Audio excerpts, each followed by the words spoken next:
زمانی که شما وارد پریمیر بشید یه همچین پنجره‌ای در نسخه 2017ش میبینید که یه نیو پروژکت داره. بالاخره پروژه جدید میخواید ایجاد کنید. یه دونه هم پروژه قبلی رو میتونید از تو هارد دیسک پیدا کنید و باز کنید. اینجا هم که پروژه‌ای که اخیراً کار کردید به ترتیب زمان، یعنی این نزدیکترین زمانی است که شما در واقع این پروژه رو باز کردید. اینا رو میتونید اصلا اینجا با یک کلیک باز کنید. کارهای تیمی اگه بخواید بکنید، تیم پروژکت که تنظیماتی داره با اینجا انجام میشه و اینجا هم وصل میشه به سایت آدوبی. اینجا هم اگر CC فایلز و سینک مربوط هست به کریتیو کلاود که اجازه میده کار گروهی بکنید در فضای اینترنت و فایل‌های دیگران که به اشتراک گذاشته شده رو باز کنید. به هر حال ما با یه نیو پروژکت شروع می‌کنیم. این باز میشه. اینجا خیلی مهم نیست ولی بهتره که یه اسمی برای پروژه‌مون بذاریم. اسمش رو می‌ذاریم مثلا تست 1. میگه کجا می‌خوای ذخیره‌اش کنم؟ خب حالا ما میگیم درایو ای. اینجا سوال میکنه، میگه که اسکرچ دیسک از کجا استفاده کنم به عنوان فضای مجازی و در واقع موقتی فایلای خودم رو هی بذارم بردارم. تمام نرم افزارها، همه نرم افزارها از یه جایی استفاده میکنن و فایل‌ها رو میذارن روش کار میکنن برمیدارن، چون شما همزمان دارید رو فایل‌ها کار میکنید. این هم یه مفهوم جدیدی که در قسمت پیشرفته باش کار میکنیم برای سرعت بخشیدن به فایل‌های بزرگ. در صورت این داره از ضرب ای استفاده میکنه به عنوان اسکرچ خودش. میذاریم بمونه. خوبه که سی نیست، چون سی با ویندوز ترکیب میشه خیلی زود پر میشه.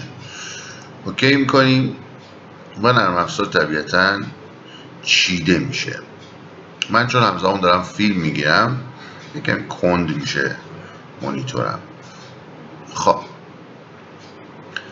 مثل تمام نرم افزارهای آدوبی ما یک مبحثی داریم به نام ورک اسپیس، فضای کاری. خب شما شاید دلت بخواد پنجره ها جوری دیگه چیده بشند. این پدیده اینجا در ورک اسپیس تفکیک میشه.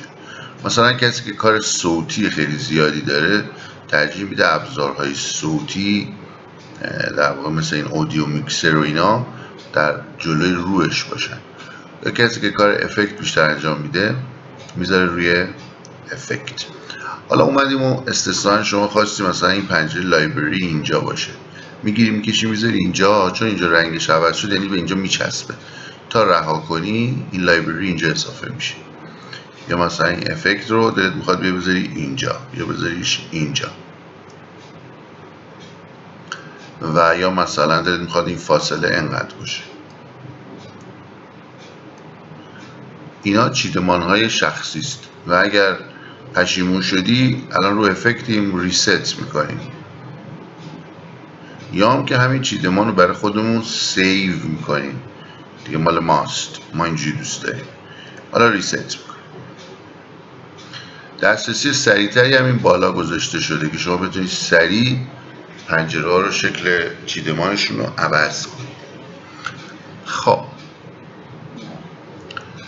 حالا که با کلیاتش آشنا شدیم بریم این طرف. پروژه های پریمیر با پسوند PROJ ذخیره میشه و فردا صبح شما میتونید به این کار ادامه بدید. ربطی به خروجی نداره. خروجی نرم افزار ویدیوست، این پروژه های خودشه. خروجی هم حالا به جای خودش درس بدیم.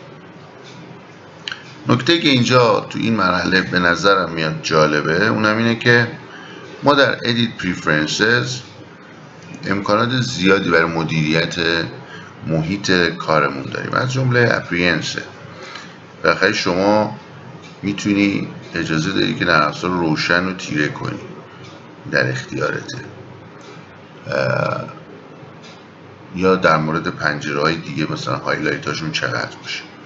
حالا ما میذاریم رو تیره ترین حالت که راحت ترینشه، چون بیشتر محتوا دیده میشه تا خود نرم افزار. این هم تا اینجا دیگه نکته خاصی نمیبینم. سوالی ندارید؟ خیلی